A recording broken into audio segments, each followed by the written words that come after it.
Vamos abrir as nossas Bíblias, lá em 2 Reis, no capítulo 6, a partir do versículo 8. A palavra do Senhor diz assim: o rei da Síria fez guerra a Israel, e em conselho com seus oficiais disse: em tal e tal lugar estará o meu acampamento.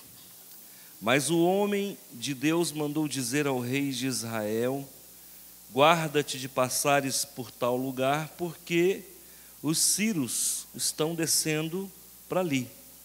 O rei de Israel enviou tropas ao lugar de que o homem de Deus lhe falara e de que o tinha avisado, e assim se salvou, não uma nem duas vezes. Então, tendo-se turbado com este incidente o coração do rei da Síria, chamou ele os seus servos e lhes disse: não me fareis saber quem é dos nossos que é pelo rei de Israel? Respondeu um dos seus servos: ninguém, ó rei, meu senhor, mas o profeta Eliseu, que está em Israel, faz saber ao rei de Israel as palavras que falas na tua câmara de dormir. Ele disse: ide vede onde ele está, para que eu mande prendê-lo. Foi-lhe dito: eis que está em Dotã. Então enviou para lá cavalos, carros e fortes tropas. Chegaram de noite e cercaram a cidade. Tendo-se levantado muito cedo o moço do homem de Deus, e saído, eis que tropas, cavalos e carros haviam cercado a cidade. Então o seu moço lhe disse: ai, meu senhor, que faremos? Ele respondeu: não temas, porque mais são os que estão conosco do que os que estão com eles. Orou Eliseu e disse: Senhor, peço-te que lhe abras os olhos, para que vejas. O Senhor abriu os olhos do moço, e ele viu que o monte estava cheio de cavalos e carros de fogo em redor de Eliseu. E como desceram contra ele, orou Eliseu ao Senhor e disse: fere, peço-te, esta gente de cegueira. Feriu-a de cegueira conforme a palavra de Eliseu. Então Eliseu lhes disse: não é este o caminho, nem esta a cidade. Segue-me e guiar-vos-ei ao homem que buscais. E os guiou a Samaria. Tendo eles chegado a Samaria, disse Eliseu: ó Senhor, abra os olhos destes homens para que vejam. Abriu-lhes o Senhor os olhos, e viram, e eis que estavam no meio de Samaria. Quando o rei de Israel os viu, perguntou a Eliseu: feri-los-ei, meu pai? Respondeu ele: não os ferirás. Fere aqueles que fizeres prisioneiros com a tua espada e o teu arco. Porém a estes manda pôr-lhes pão e água, para que comam e bebam e tornem ao seu senhor. Ofereceu-lhes o rei grande banquete, e comeram e beberam, despediu-os e foram para o seu senhor, e da parte da Síria não houve mais investidas na terra de Israel. Amém, igreja? Nós vamos orar. Feche os seus olhos. Senhor, em nome de Jesus, eu sei que essa palavra vai falar ao coração de muitos, porque também falou ao meu coração. Eu sei que o Senhor tem uma palavra de conforto, de consolo, para alguém, ou para algumas pessoas, ou para todos, que aqui vieram nesta noite para ouvir o Senhor falar. E eu te peço, Senhor, apesar de mim, fala ao teu povo nessa noite. Eles precisam de uma palavra para serem vitoriosos diante dos embates que a vida lhes imputa. Guarda os que aqui estão, fortalece as pernas, fortalece os músculos espirituais de todos os teus filhos e filhas e dos visitantes aqui nesta noite. Amém. Eu vou falar sobre essa vitória grandiosa que nós acabamos de ler. Por isso, não temas. Esse é o título do que nós vamos falar, da mensagem de hoje, não temas. A pergunta é, quando tudo isso aconteceu? Há mais ou menos 2.800 anos atrás. Onde isso aconteceu? No Oriente Médio. Quem eram os reis que estavam envolvidos nessa peleja? Ben-Hadad, o rei da Síria, ao que tudo indica, e Jorão, o rei de Israel, cuja capital era Samaria. Então, é uma história verdadeira? Sim. Ela aconteceu de fato? Aconteceu. Será que nos dias de hoje aconteceria de novo a mesma coisa? Talvez não nessas proporções, porque a dispensação de Deus hoje é um pouco diferente. Eu sinto que Deus hoje trabalha um pouco diferente, porque o tempo dos grandes milagres já passou. Agora nós vemos Deus agindo no conta-gota.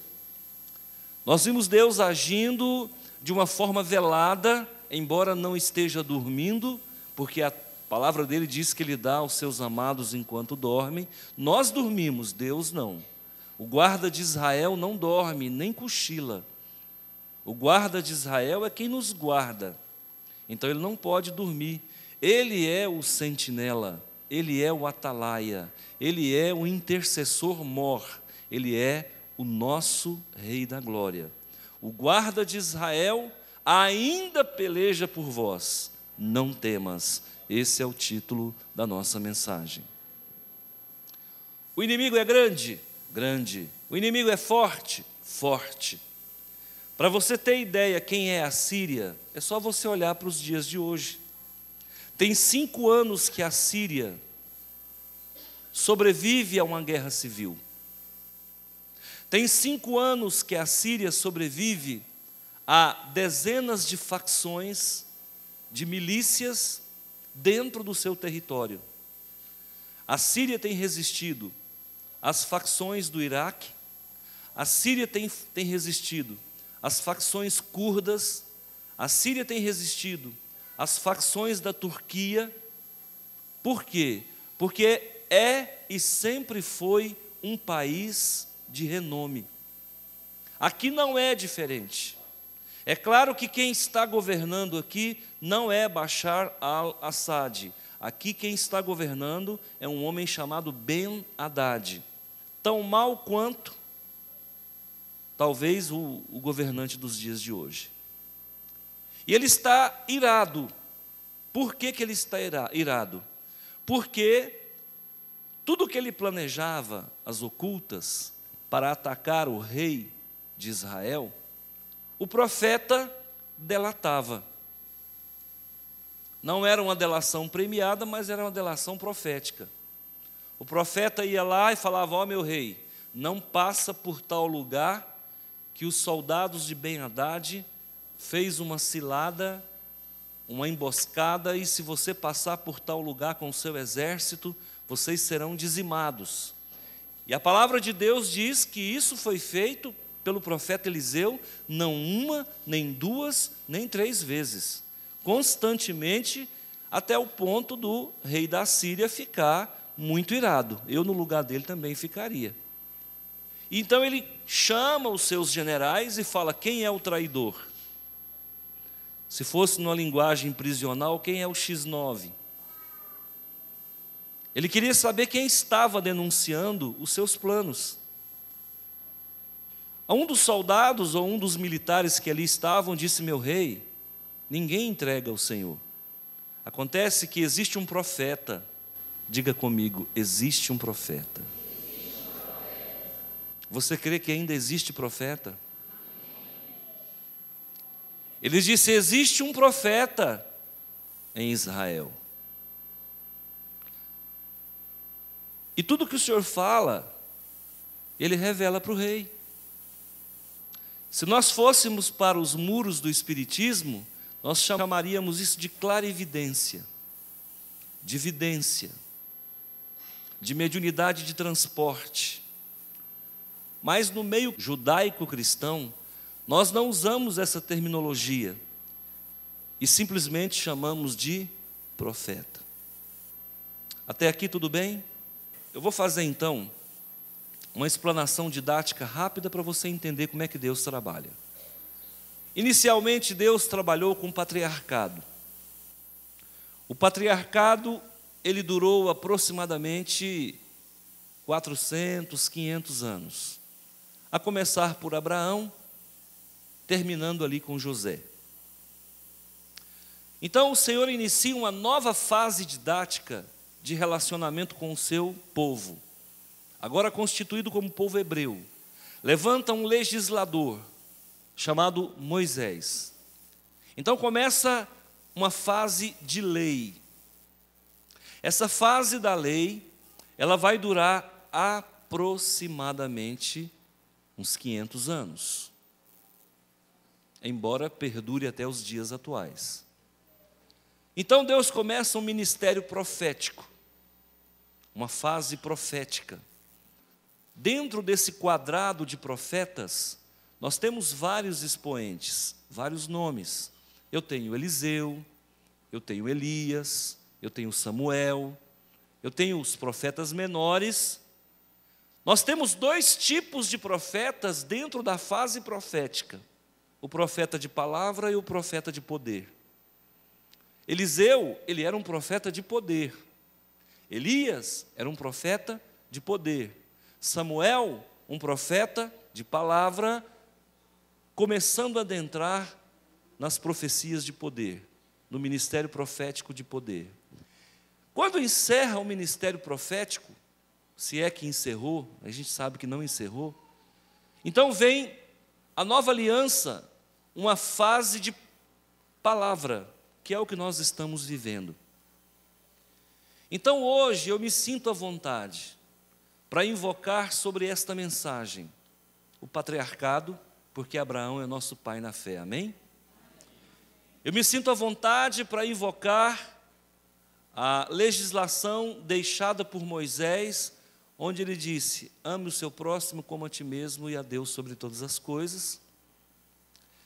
Eu me sinto à vontade para invocar essa autoridade profética que foi aqui esboçada pelas atitudes do profeta Eliseu, e eu me sinto à vontade para permanecer na palavra e adentrar com você nas entrelinhas do que foi lido, para a gente tirar umas lições importantes aqui nessa noite. Tá bom? Antes de vir para cá, como eu disse, eu estava no momento com Deus. Enquanto eu estava ali com Deus, conversando com Ele, para estar aqui com você, eu vi uma sala de reunião, e nessa sala de reunião, alguns líderes mundiais estavam reunidos, e eu pude perceber que se tratava da Organização das Nações Unidas, da ONU. Ao que eu vi aquela reunião, me veio uma intuição muito forte, dizendo: olha, será tomada uma decisão a nível de mundo que vai complicar bastante as coisas. Eu acredito que será levantado algumas medidas de sanção da ONU contra algum país, que talvez eu poderia dizer que é a Coreia do Norte, não tenho certeza. Mas algumas medidas que serão tomadas pela ONU em breve vai complicar bastante o cenário mundial. Eu estou abrindo um parêntese nessa pregação para falar para você que Deus ainda fala, que ainda existe profeta, e você vai se lembrar do que eu estou falando. Voltando aqui então, Eliseu se tornou inimigo número 1 do rei da Síria. O rei da Síria manda soldados, e não foram poucos, que chegaram na cidade onde ele se encontrava, Dotã. E chegaram à noite.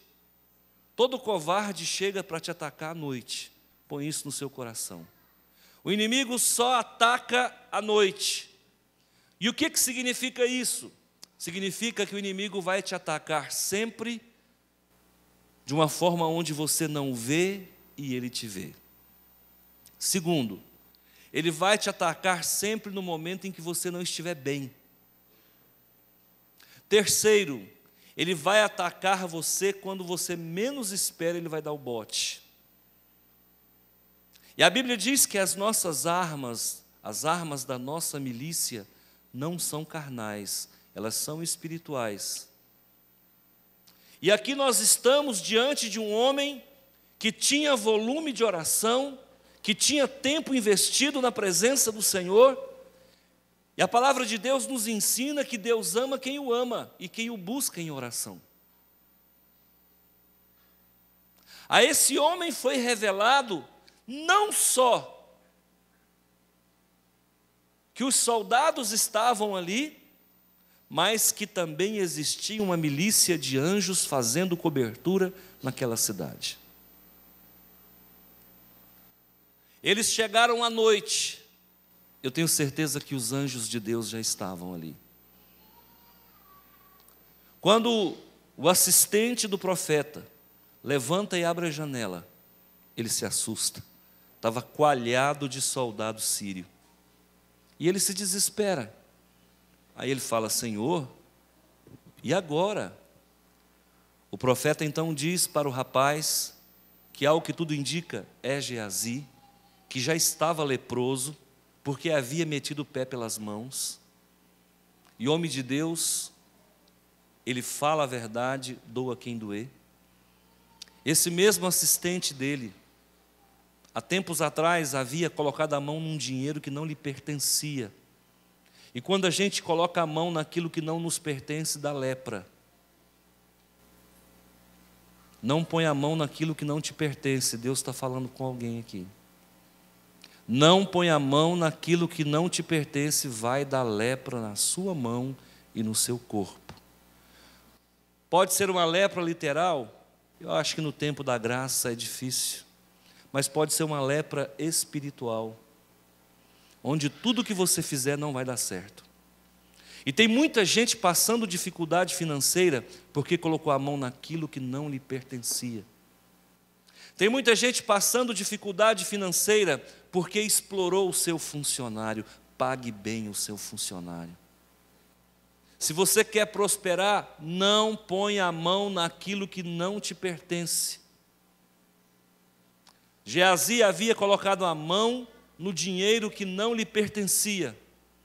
E o profeta disse: não só você ficará leproso, como toda a sua descendência. E parece que esse menino ainda não tinha aprendido. Ele andava com um homem que tinha vida de oração. E ao que parece, esse menino não orava, porque ele dependia de alguém que orasse. E a grande falha nossa nos dias atuais é depender de profetas que oram, quando nós também poderíamos profetizar. A grande falha nossa é apenas depender de pessoas que têm intimidade com Deus, quando nós também poderíamos ter intimidade com Deus. É claro que sempre alguém vai orar mais do que alguém, mas que não seja você dependente de muleta nenhuma para conseguir as suas bênçãos. Aprenda a construir o teu futuro. Aprenda a andar com Deus, porque a palavra de Deus diz em Jeremias 33:3, que quando nós buscamos a Deus, Ele nos diz coisas grandes e ocultas que nós não sabemos.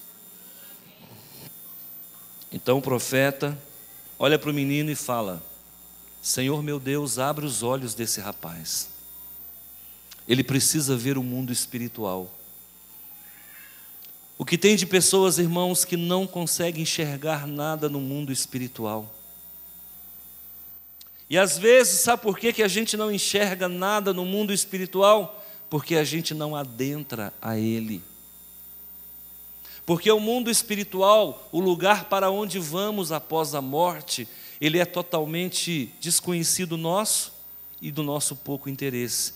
Então por isso a gente não enxerga. Eu sempre não sou melhor do que ninguém e fui agraciado com Deus desde criança com abertura para o mundo espiritual. Então, quando ele ora, o menino começa a enxergar, e enxerga muito. Orou Eliseu e disse: Senhor, peço-te que lhe abras os olhos para que veja.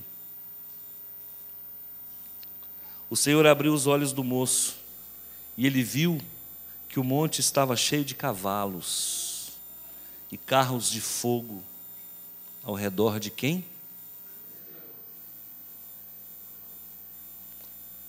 Deus precisa de um homem para defender uma cidade.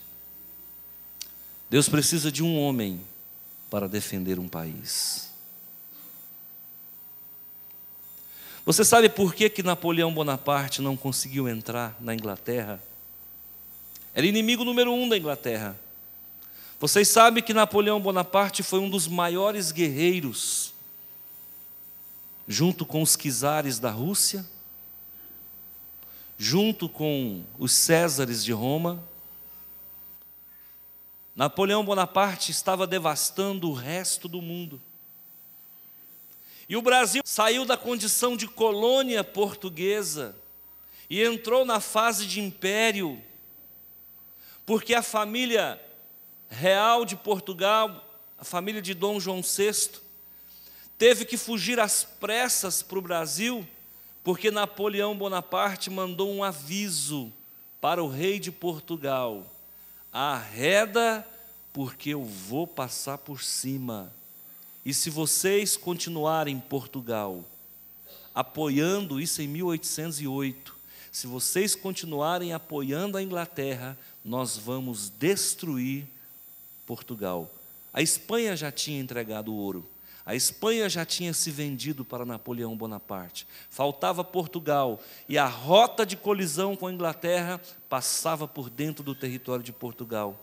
Dom João VI, para salvar a sua família, entrou dentro das barcaças com 1.500 pessoas do Império e veio para o Brasil, aportou na Bahia e depois de um ano foi para o Rio de Janeiro e instalou ali a sua capital. Esse Napoleão Bonaparte, irmãos, ele não entrou na Inglaterra, não foi porque ele morreu, ele não entrou na Inglaterra porque existia um homem chamado João Wesley, que era um homem de Deus, usado por Deus para avivar a Inglaterra, que vivia imersa na bebida, na orgia.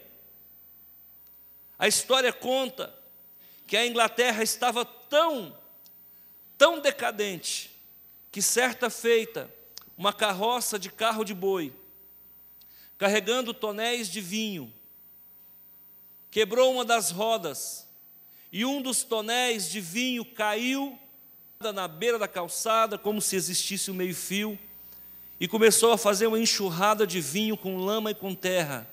As pessoas corriam para aquela lama, para aquele vinho escorrendo na calçada, e elas se debruçavam como porcos para beber o vinho. Essa era a situação da Inglaterra. Deus precisou apenas de um homem chamado João Wesley para avivar aquele país. E por causa desse avivamento, Napoleão Bonaparte não teve o prazer de colocar os pés dele dentro daquela nação. Deus precisa de um homem. Deus não precisa de um exército. Você sabe por que o exército foi chamado para fazer a guarda nacional do país? Sabe por que o exército teve que ser chamado, quebrando todos os protocolos e abrindo um precedente para o militarismo assumir o país de novo? Porque falta um homem na liderança desse país. Falta um homem que tenha temor de Deus. Os que têm entrado ali não têm temor de Deus. E esse que ali está, dizem que é satanista. Você está percebendo onde é que nós estamos enfiados? Ou Deus coloca um homem de verdade ali dentro, que tenha temor de Deus, e coloque para correr todos os ratos, ou então nós estaremos fadados a uma guerra civil, como acontece na Síria dos tempos de hoje. Sabe por que a Síria está numa guerra civil há 5 anos? Porque falta um homem. Porque falta um homem, um profeta coloca ordem na casa. Quando o profeta se cala, o povo se corrompe. Esse é o grande problema. É por isso que uma igreja como essa cresce. É por isso que você vai numa igreja como essa, tem 260 pessoas numa quinta-feira de Deus. Sabe por quê? Porque ainda tem profeta. E o povo vem para ouvir Deus.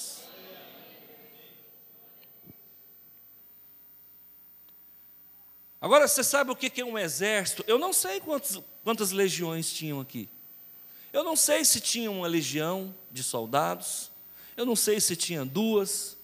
A verdade é que o rei da Síria mandou muito cavalo e muito soldado para prender quem? Para prender quem? Eliseu, um homem que não usava nem canivete. Olha o medo que esse rei estava, levantando um exército para prender um homem que só sabia orar. Mas o azar dele foi muito grande, porque possivelmente, a Bíblia não fala, mas naquela noite Eliseu tenha passado orando. Porque nas noites, nos dias de grandes lutas, o Senhor levanta o seu povo para orar. O dia que Deus te levantar para orar, que você fizer de conta que está dormindo, pode ter certeza que vai ser um dos dias mais difíceis da sua vida. E se você não se munir com a presença do Senhor na madrugada, o seu dia vai te tragar.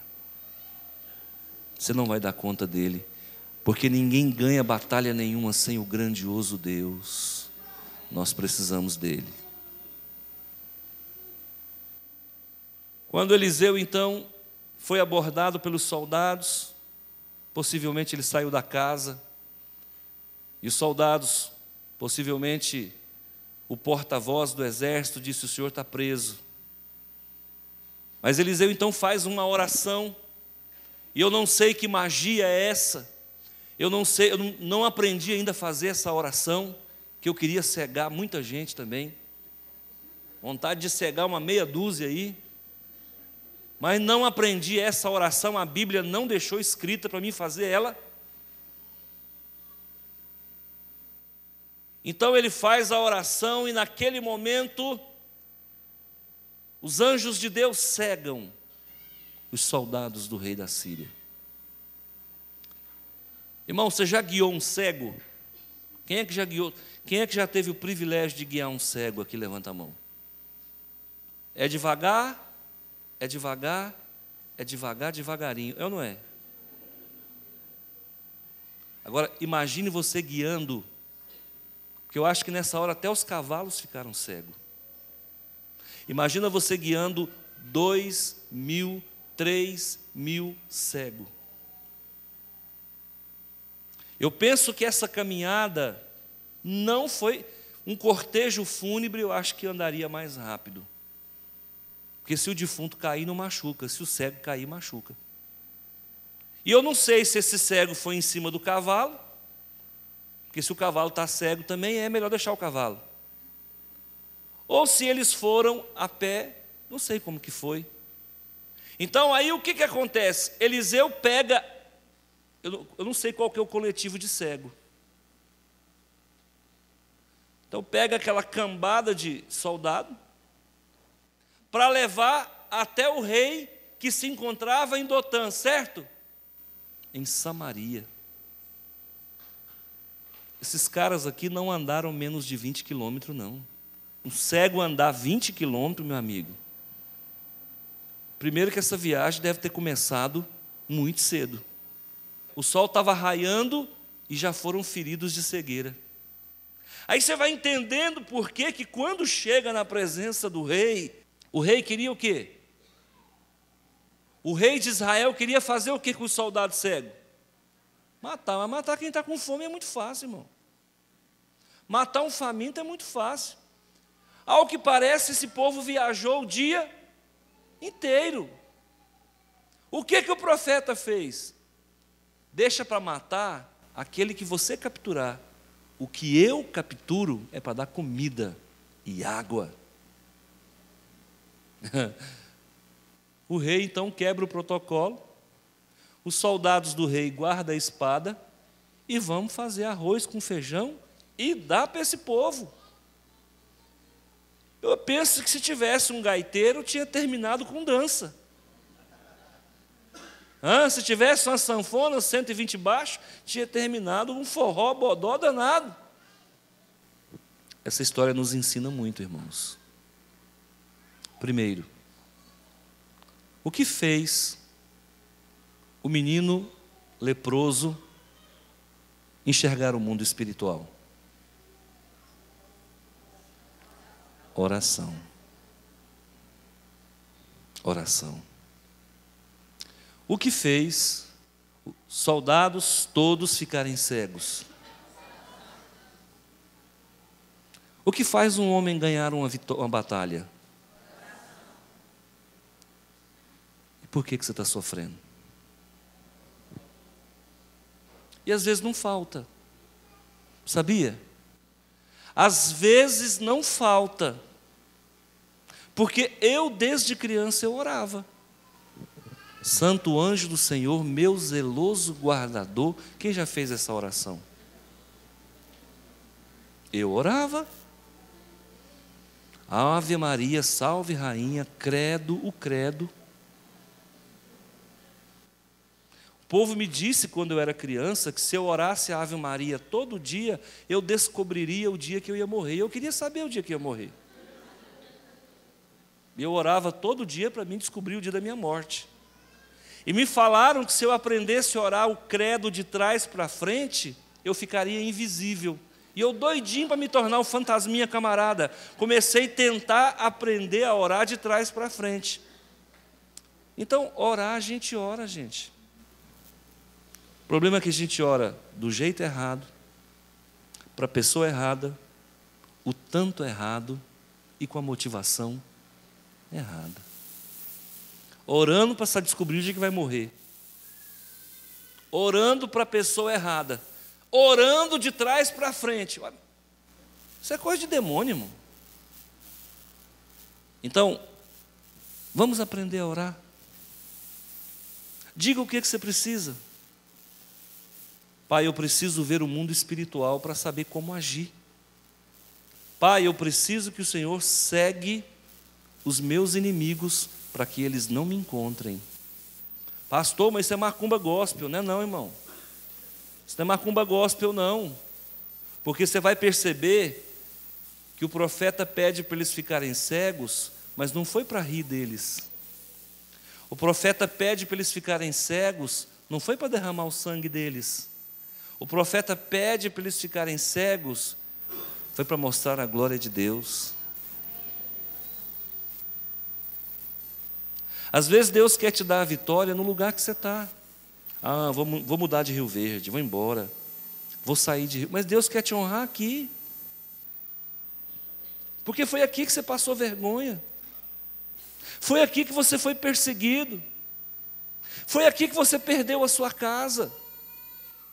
Foi aqui que as coisas deram errado. Então é aqui que Deus vai honrar você. Você tem que aprender a ganhar com Deus. O profeta, o rei da Síria, mandou os soldados lá para quê? Para humilhar o homem de Deus. E quem é que saiu humilhado nessa história? Os soldados. Humilhados e de barriga cheia, diga-se de passagem. Porque nós não estamos aqui para prejudicar ninguém, não. Nós estamos aqui para abençoar. Deixa eu falar uma coisa para você que você não sabe. Traz a câmera aqui. Bem aqui, ó. A mais ou menos 3 metros de onde eu estou, tem um ninho de demônios. Né?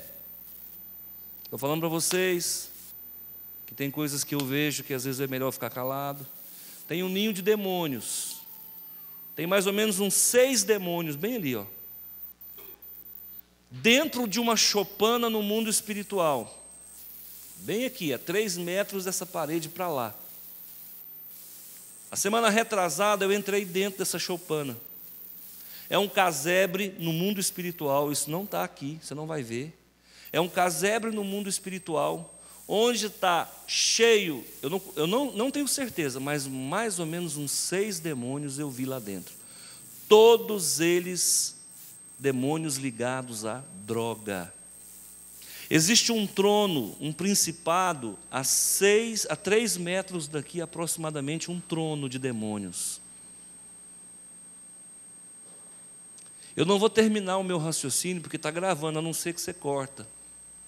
Aí você vai entender por que eu estou tendo luta com os vizinhos. E quando eu me aproximei dessa choupana, um deles veio tentando impedir a minha entrada. E ele disse: aqui você não vai entrar. Eu falei: então daqui você vai sair. Ou eu entro ou você sai. Ele saiu da porta para fora, andou 2 ou 3 passos, e eu olhei no olho dele. Um demônio de mais ou menos 2 metros de altura, negro, representando essa casta de demônio que está plantado aqui. Por que você acha que Deus colocou a nossa igreja aqui? E por que as 2 das 3 maiores igrejas de Rio Verde está aqui? A maior igreja de Rio Verde hoje é a Assembleia de Deus do Wellington Rocha. A 2ª maior igreja de Rio Verde hoje é a Igreja Videira. E a 3ª é a nossa. Por que as 2 maiores igrejas de Rio Verde, tirando a Assembleia de Deus, se encontram aqui? Porque aqui existe um principado de demônios. E o último reduto deles é aqui. Quando nós fomos construir essa igreja, lembra? Coloquei 5 intercessores dentro de um carro, 4 intercessores, acho que foi 2 carros, não me lembro agora. O Senhor falou para mim, e me mostrou onde é que ficava um portão de entrada no mundo espiritual. O portão sempre fechado, eu não conseguia passar. Ele disse: pega teus intercessores e vamos abrir essa porteira, porque o povo de Deus vai passar. E do dia que nós começamos a trabalhar para construir essa igreja, nunca parou de ter luta. E o último reduto está aqui. E você vai se lembrar disso nas suas orações. Eu preciso desse espaço aéreo, porque eu preciso levantar aqui, em Cristo Jesus, uma das maiores igrejas do estado de Goiás. Você escuta o que eu estou falando. Eu comecei dizendo para você que ainda existe profeta nessa terra. O Senhor não nos constituiu para vir aqui criar barriga, não. A gente pode até criar, mas esse não é o objetivo de Deus para a nossa vida. O objetivo de Deus para a nossa vida é fechar as cracolândias. O dia que você ouviu falar que a polícia veio e deu um cerco nessa cracolândia, foi o dia em que essa igreja já estava aqui. Isso aqui, irmãos, é uma arca de Noé. E todos quantos entrarem nessa arca estarão guardados da morte para a vida eterna.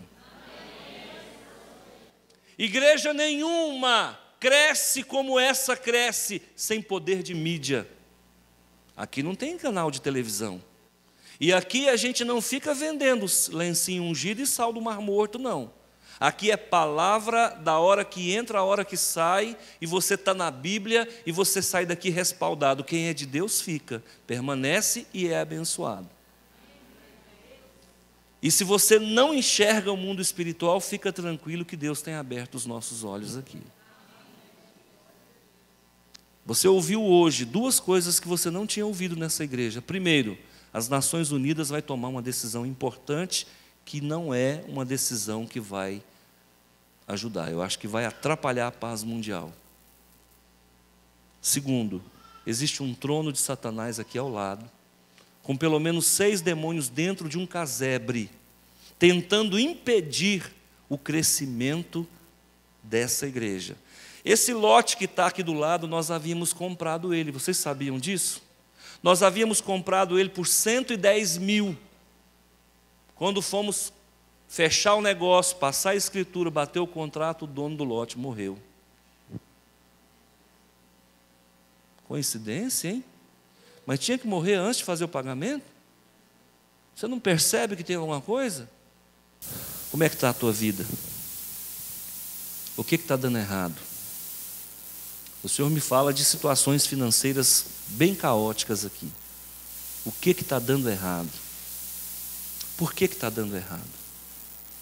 Tudo tem um porquê. Tudo tem um porquê. O diabo nunca atira em ninguém sem munição. E às vezes a munição somos nós que damos. Às vezes é a gente que dá a munição para o inimigo atirar contra a gente.